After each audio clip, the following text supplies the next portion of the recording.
식사들 하셨습니까?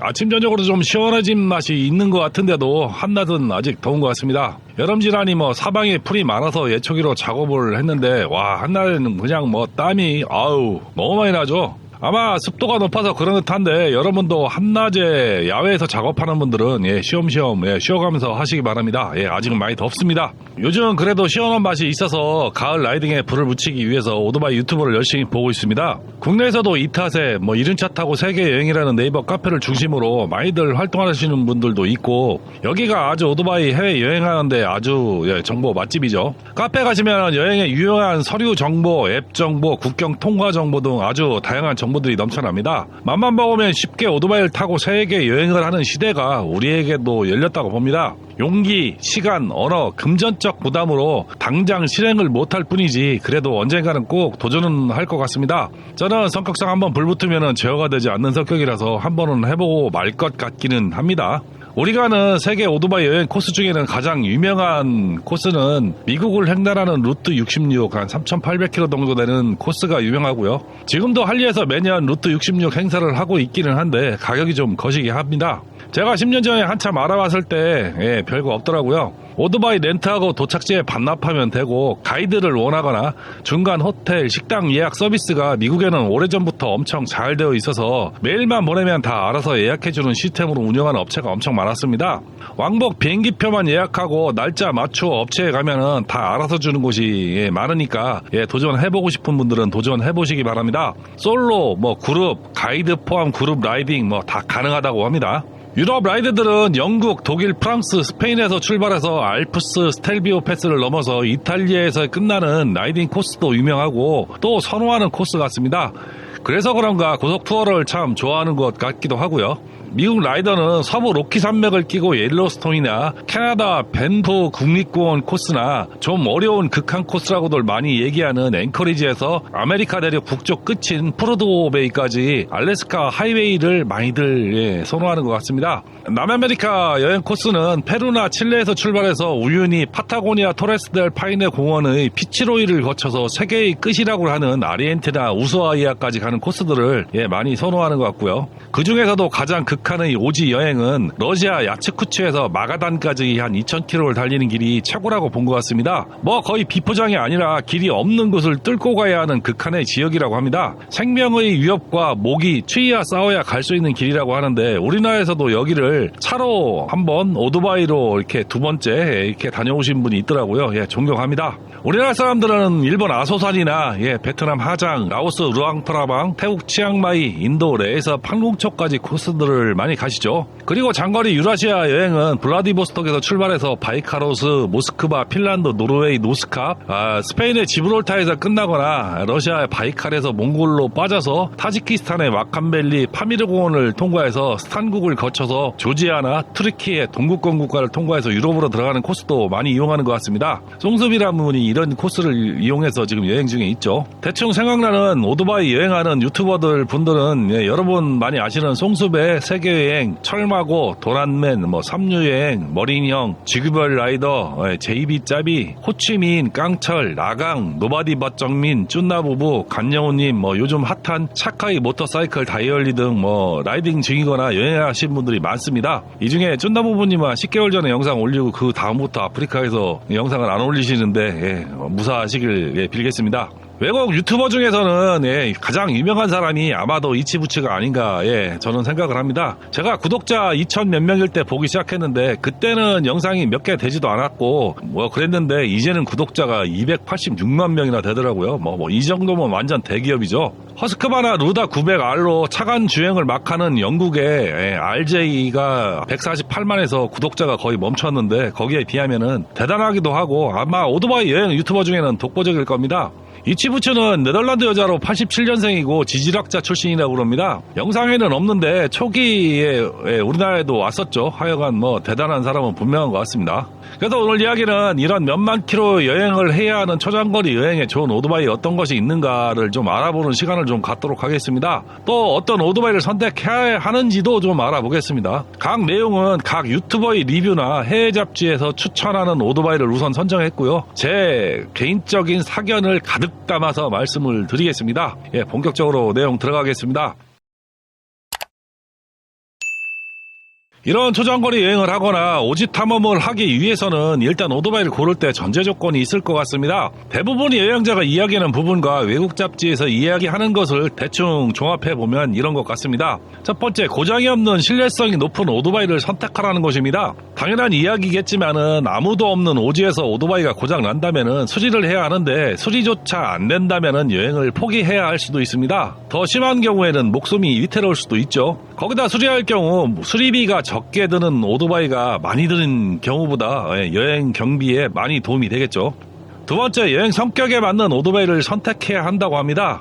유라시아 횡단을 하는 것이라면은 할리든 알차든 상관이 없다고 합니다. 러시아는 고속도로가 잘 깔려 있고 도로 상태도 유튜버들이 이야기하는 것과는 달리 의외로 도로 상태가 좋다고 합니다. 다만 화물차가 많아서 포트홀 같은 복병은 있는 듯합니다. 러시아 젊은 라이더들은 알차로 모스크바에서 블라디보스토크까지 일주일에서 열흘 이내에 주파하는 여행을 많이 한다고 합니다. 그런데 스탄국 파미르 공원을 간다면은 할리나 알차로 여행하는 것은 거의 불가능에 가까운 여행이 되겠죠. 어찌 보면은 자전거로 여행하는 것보다 못할 수도 있습니다. 이런 오지를 여행하는 것은 듀얼이나 최소 멀티는 돼야 그나마 편안하게 여행을 할 수 있을 겁니다. 세 번째, 정비 메인터너스가 긴 오토바이가 좋다고 합니다. 특히 엔진오일 교환 주기가 1000km인 오토바이와 10,000km인 오토바이는 엄청난 차이가 날 수가 있습니다. 유라시아를 달리면은 1000km 오토바이는 거의 매일이나 아니면은 이틀에 한 번은 엔진오일을 갈면서 달려야 하는 경우가 생길 수도 있죠. 그런데 야마 FJR 1300처럼 정상 주행했을 경우 엔진오일 교환 주기가 1만 km인 오토바이는 한국에서 엔진오일 갈고 출발하면은 모스크바 가서 갈아도 됩니다. 거기다 요즘은 엔진오일 경고등이 들어오는 경우 엔진오일을 교환하고 소프트웨어적인 리셋을 해야 정상적으로 작동하거나 엔진오일 교환 주기가 넘어가면은 시동이 안 걸리는 오토바이도 있습니다. 이런 경우는 자가로 엔진을 교환한다던가 정식 센터가 아닌 경우에는 해결하기 힘든 경우도 있다고 합니다. 이런 경우도 여행용 오토바이로는 제한 요소가 좀 되겠죠. 또 주유도 한 번 주유에 최소한 400km는 달리는 오토바이가 좋겠죠. 거기다 고급류 아니고 아무 휘발유나 넣어도 잘 가는 오토바이면은 더욱 도움이 될 겁니다. 네 번째, 성능보다는 적당한 성능이 오토바이가 좋다고 합니다. 요즘은 고성능 오토바이는 압축비가 높아서 고급류도 넣어야 하죠. 한국에서 구하기 힘든 고급유를 저개발 국가나 중동, 아프리카 오지에서 찾을 수나 있을까요? 다행히 유라시아 횡단 구간은 고급유를 안 파는 주유소가 거의 없을 정도로 고급유가 넘쳐난다고 합니다. 그런데 몽골만 들어가도 고급유는 찾기 힘들고 일반유도 오래 보관된 저품질일 경우가 많다고 합니다. 그리고 유라시아 횡단이라면 도로 사정이 좋아서 리터급 오토바이도 괜찮을 수가 있습니다. 그러나 오지인 몽골이나 파미르 공원을 간다면은 리터급은 비포장도로나 험한 길에서는 컨트롤이 힘들어 오히려 짐이 될 수도 있죠. 특히 BMW R1300GS 같은 경우는 고급유도 없어 비포장 험로에서 컨트롤도 힘들어 한번 넘어지면 누구의 도움 없이는 일으켜 세우기도 힘든 경우가 생길 수도 있습니다. 그러다 잘못하면 거기서 고산병과 싸우다 진짜 객사할 수도 있죠. 반대로 너무 저배기량인 125cc 슈퍼커브나 스쿠터도 힘들 경우가 있습니다. 일단 국내 외곽 일반 도로에서도 위험한데 불공국 러시아 형님들이 터프한 운전에 못 버틸 가능성도 많고요. 험지를 가는 경우 고생할 가능성도 무지하게 많습니다. 대부분 저배기량으로 운행하는 여행자의 가장 큰 고생 원인은 속도와 오토바이 출력 부족으로 발생하는 사고 위험성과 오토바이의 잔고장입니다. 슈퍼커브나 스쿠터는 비포장이나 험지를 갈 수 있는 구조가 아니죠. 거기다 또 먹을 것, 텐트, 일상용품을 전부 싣고 다닌다면은 그 짐 무게도 몇십 킬로로 무거운데 길도 험지라면은 절대 오토바이가 버틸 수가 없는 거죠. 체인이나 스프라켓, 오토바이 샤시, 짐대 브라켓 등이 손상되거나 못 버티고 파손되는 경우가 많을 겁니다. 그래서 300에서 50cc 최대 미들급 멀티나 듀얼이 가장 적당하다고 많이들 이야기를 합니다. 그리고 그런 여행 가는데 리터급으로 하루 1000km씩 쏘고 다니면은 여행이라기보다도 그냥 찍고 온 거나 다름이 없을 정도로 머리에 남는 장면도 없을 것 같습니다. 다섯 번째, 오토바이에 대한 이해를 좀 해야 할 것 같습니다. 즉 오토바이 운전 능력이나 사전 정비나 수리 지식은 조금 있어야, 다만 작은 고장이라도 고치고 현장에서 조치를 할 수 있으면 좋은데 그냥 무작정 대책 없이 다니다 보면은 언젠가는 누구의 도움 없으면 대책이 없는 상황이 생길 수도 있고요. 또 오토바이 데미지가 누적돼서 수리가 안 될 정도로 오토바이가 박살나는 경우도 생길 수가 있습니다. 그러면은 여행을 중단하는 수밖에 없는 상황도 생기고 본인도 힘들고 여러 가지 힘든 경우를 만들 수가 있죠. 그럼 여러분은 그냥 오토바이를 꼭 찍어주는 것을 좋아하니까 꼭 찍어서 말씀을 한번 드려보겠습니다. 현재 단종이 안 되고 판매가 되는 미들급 어드벤처 장거리 여행에 가장 선호도가 높은 평가가 좋은 3대장은 야마하 때리네 700, 스즈키 DR650SE, 가와사키 KAR650을 가장 많이 꼽는 것 같습니다.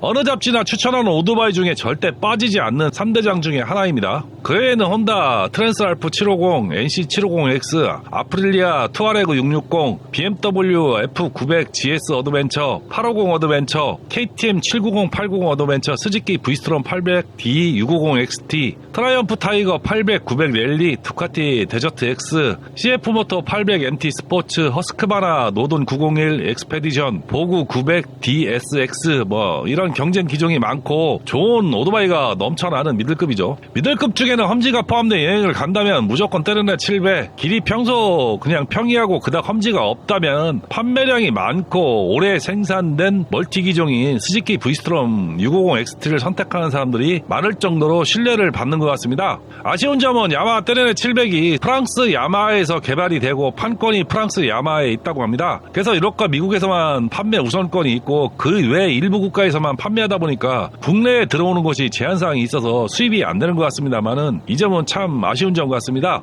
제 생각에는 미들급 어드벤처는 유라시아 여행이나 아주 어려운 험지를 달릴 수 있는 용도로는 아주 적합할 듯 합니다. 사실 미들급만 되더라도 200에서 400km에다가 짐 20-30km 싣고 달리면은 거의 사람 하나 태우고 다니는 것과 비슷해서 체력적으로 힘들 것 같기는 한데 그래도 이만한 선택지는 없는 것 같습니다. 하지만 저는 아마도 이런 장거리 여행을 간다면은 미들급보다는 300에서 500cc급 쿼터를 탈 것 같습니다.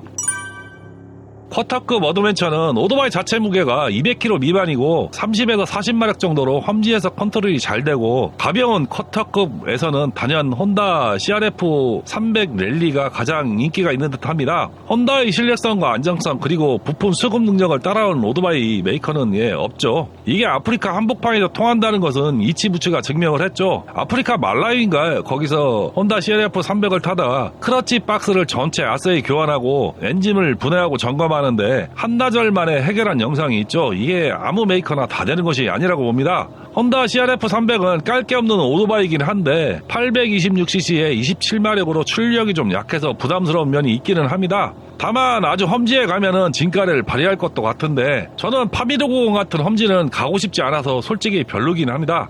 그냥 제 취향이 아닌 것 같습니다. 그렇습니다. 그 외에는 혼다 NX500이 있습니다. 이 오토바이 타고 여행하는 분들이 제일 고생을 안 하는 것 같습니다. 특별히 이슈도 없고 넘어져도 가드만 잘하면은 특별히 부러지거나 고장나는 것도 없는 것 같습니다. 저라면 NX500 엄청 고민할 것 같습니다. 다음은 로얄 램필드 히말라얀 411이나 450이 있죠. 인도 내에서 판공초 여행에 많이 타는 오토바이입니다.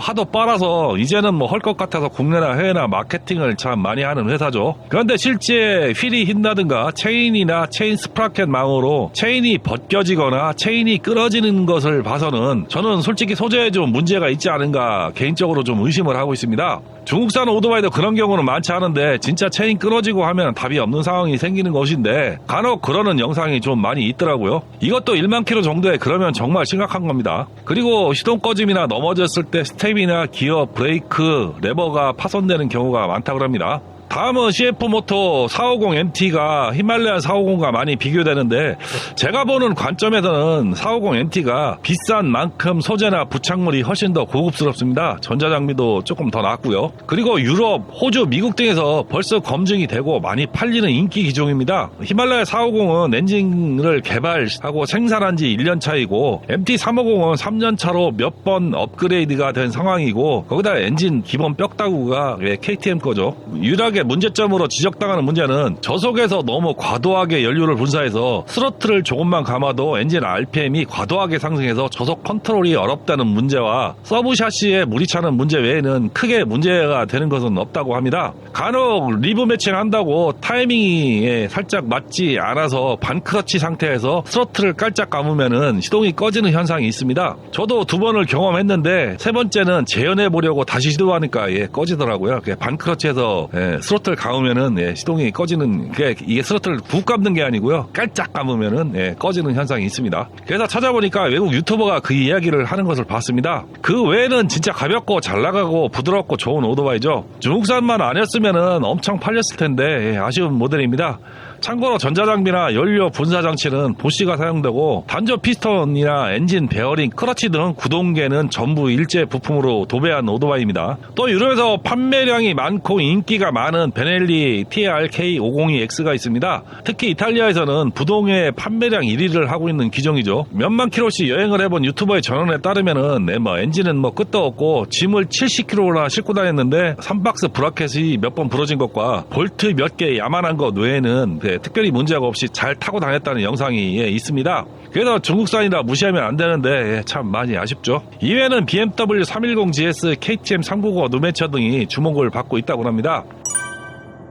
마지막으로 꿈과 희망의 리트급 어드벤처입니다. BMW 1250, 1300 GS 어드벤처, KTM 1190, 1290 슈퍼 어드벤처 R, 혼다 CRF 1100 아프리카 트윈 어드벤처, 스즈키 브이스트롬 1050 D XT, 트라이언프 타이거 1200 랠리 프로, 두카티 멀티스트라다 V4S, V4S 랠리. 이 중에 일반유 세팅은 혼다 아프리카 트윈과 스즈키 브이스트롬밖에는 없을 겁니다. 또 엄청난 전자장비를 탑재하고 있어서 과연 험지에 이런 오토바이가 제대로 고장 없이 기능을 다 할지 약간은 의심이 드는 부분도 있습니다만은 많이들 이용하는 오토바이인 것은 사실인 것 같습니다. 만약 블라디보스톡에서 바로 모스크바로 쏘는 그런 유라시아 여행이라면은 리터급이 좋은 선택이 될 수 있다는 것이 제 생각이고 그렇기는 합니다. 다만 리터급을 쏘고 다닌다면 과연 여행이 될까라는 생각도 들기도 하죠. 저라면 미들급이나 쿼터급으로 솔방솔방 군구형하면서 달리고 싶다는 생각이 먼저 듭니다. 거기다 몽골을 통해 스탄국 파미르 공원을 통과하는 코스를 달린다면 저라면 절대 비추할 것 같습니다. 고출력 고성능 오토바이를 비포장 험지에서 컨트롤한다는 것은 보통 오토바이를 잘 타는 사람 아니고서는 절대 쉽지 않은 일이죠. 한마디로 스러틀 조작 한 번 실수로 오토바이가 날아가거나 심하게 깔 수도 있는 상황이 발생한다면은 하루에 사람 한 명도 지나다니지 않는 도로에서 그런 상황이 생겨 오토바이가 고장나거나 사람이 다치면은 그냥 객사할 수도 있다는 상상만으로도 가기 싫을 것 같습니다. 이런 면을 고려한다면 험지에서는 차라리 쿼터급 정도가 훨씬 가볍고 추단도 쉽고 효용성이 있어 보입니다. 저라면 혼다 NX500이나 CF모토 450NT 둘 중에 엄청 고민을 할 듯합니다. 결론을 말씀드리자면 여행지마다 코스마다 오토바이 선택을 신중해야 할 듯합니다. 우리가 많이 아는 국내에서 장거리 여행에서와 달리 해외에서의 오토바이 선택은 본인의 취향을 철저히 좀 배제하고 목적성에 맞게 선택을 해야 정말 멀쩡히 살아서 돌아올 수 있을 것 같습니다. 그래서 지역별로 나눠서 좀 말씀을 드리겠습니다. 동남아, 베트남이나 태국, 라오스 여행을 하신다면은 100cc에서 150cc 스쿠터나 슈퍼커브 아류의 오토바이들이 대다수인 동네입니다. 그래서 미들급이나 리터급이 거의 없는 동네라서 오히려 주행에 불편할 것 같다는 개인적인 생각이 좀 듭니다. 차량보다는 오토바이가 많고 교통 상황이 우리와 다르기 때문에 교통 흐름을 거스르고 운전하는 것보다 그냥 같이 흐르는 운전을 하는 것이 안전하고, 일부 유튜버들 이야기를 들어보니 오히려 좋은 오토바이, 고급 오토바이를 타면은 공안의 검문 타겟이 돼서 불필요한 지출이 있을 수도 있으니 그냥 현지인과 동일한 오토바이를 타는 것이 가장 좋다고 합니다.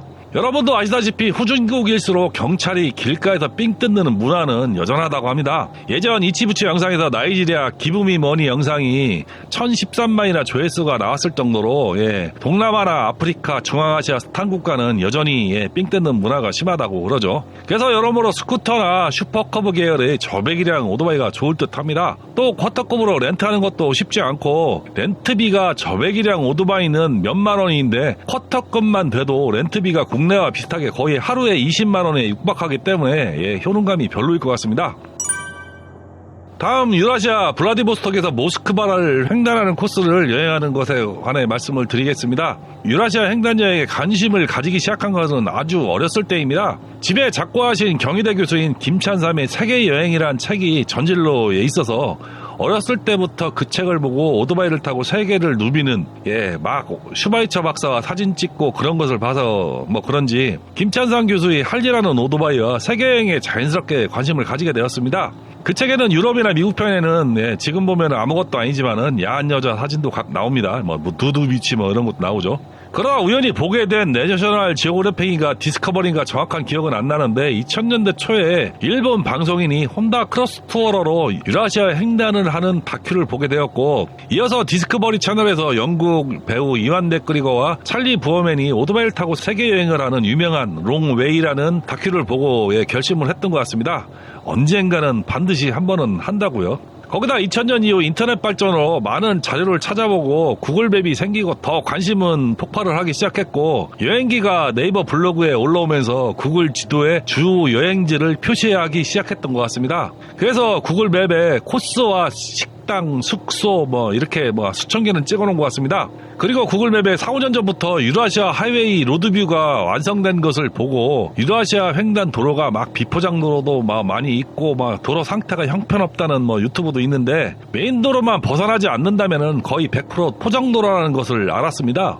2000년대까지만 해도 도로 포장이 형편없는 곳이 있었고 공상 구간이 많았지만은 이제는 거의 정비가 끝나서 크게 문제가 있는 구간은 없는 것 같습니다. 그래서 아무 오토바이나 본인이 소유한 오토바이로 도전해도 된다고 생각을 합니다. 다만 공통적으로 하는 이야기는 러시아 불건 형님들의 운전 스타일이 터프하고 화물차 물동량이 많은 도로라서 저배기량은 위험하다는 공통된 의견이 많습니다. 가급적이면 쿼터급 이상이 좋은 선택 같고, 미들급이면 더욱 좋은 선택이 될 것 같습니다. 저라면 쿼터급은 혼다 NX500 CF 모토 450MT 중에 고민할 듯 하고요. 미들급은 고민 없이 스즈키 브리스트롬 650XT, 리터급은 혼다 아프리카 트윈 DCT 어드벤처를 탈 것 같습니다.